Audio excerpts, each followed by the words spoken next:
Dizzy Gillespie, Duke Ellington, Billie Holiday, Count Basie, Ella Fitzgerald, Lena Horne, some of the names of the people that have performed at the Colored Musicians Club in its rich history. And today we welcome George Scott and Larry Salter, a couple of big band directors themselves, as we get ready for the Queen City Jazz Festival. Gentlemen, good morning and welcome. Thank you. Good morning. You said this has been going on, what, about 6 years? 6 years now. 6 years. Why in the world, with a club like we've got, why did it take so long to start a jazz fest? Well, good question. Well, normally during the summer we would play in other festivals, so we kind of got busy with that. Yeah. And then there was a period of time where really people wasn't looking for big band jazz groups to play anymore in festivals, so we decided to do our own thing. Yeah, well, good. We're all glad you did. Tell us about this year's festival, what we can expect, when it starts, how long it goes. Starts at noon, and we have 7 great bands playing, including Mr. Salter's big band. We have Mclaughlin's big band, Taylor-Made Jazz with Melissa Kate. Oh, Taylor-Made, yeah. And Will Holton, who's probably be our next Grover Washington Jr. He's a talented tenor sax player. And we have Gruvology, Herbie Small, and Walter Cliff. Yeah. You know, George, the thing, think of those names that I just read off, some of the people that have appeared at the club. Are there any people out there today anywhere near the star quality of those people?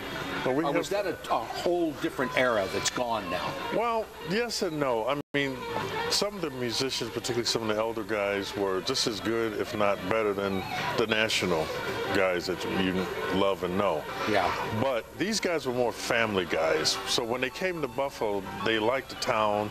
They liked that it was an easygoing, slow, wasn't into that fast drug scene. So they stayed here. And we benefited a lot by that. Yeah. Of course, we got a great musician in Bobby Melitello, a jazz musician, traveled with Brubeck to Europe and all over the place. And we do have a lot of wonderful musicians here in Western New York. Right. Well, Mclaughlin is known, you know, all the way around the area. And again, Al Tinney, who was one of our most famous alumnus, you know, definitely everybody knew him. And on. We just had Alvin Shepard was known nationally, and in fact, he was the one that taught Grover how to play. And the great C.Q. Price, right? Played with the Basie Orchestra. Right, so, wrote some arrangements for them. Has George Benson ever been here? To my knowledge, no. That'd be a shame. I like that. I mean, he could have been, but I mean, it's not documented. Yeah. So I really couldn't. So take us through the fest. How many days is it? When's it start? It's a one-day festival. 1 day. And it starts at noon, and it will be right outside on the corner of Broadway and Michigan. Can't miss it. We have a big band shell up there, and again, bring a lawn chair. We'll have food vendors there. Oh, wonderful. With toys inside the club and everything else. And of course, it goes without saying, you're going to hear some of the best music you maybe have never heard before in your life. That's it. Gentlemen. And just one last thing, because I know people have been driving by the club lately and they've seen the boards on the window. We are not closed, and the building's not condemned or anything.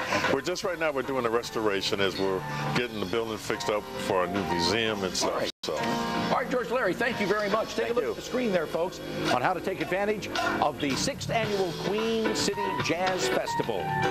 Well, coming up tomorrow, it's Pet Talk Tuesday with the vet and a cuddly animal up for adoption, and we open up Super Savings on 7, too, for some new deals. Thanks for being with us today. Have a great day. Stay dry, and we'll see you tomorrow morning right here on AM Buffalo.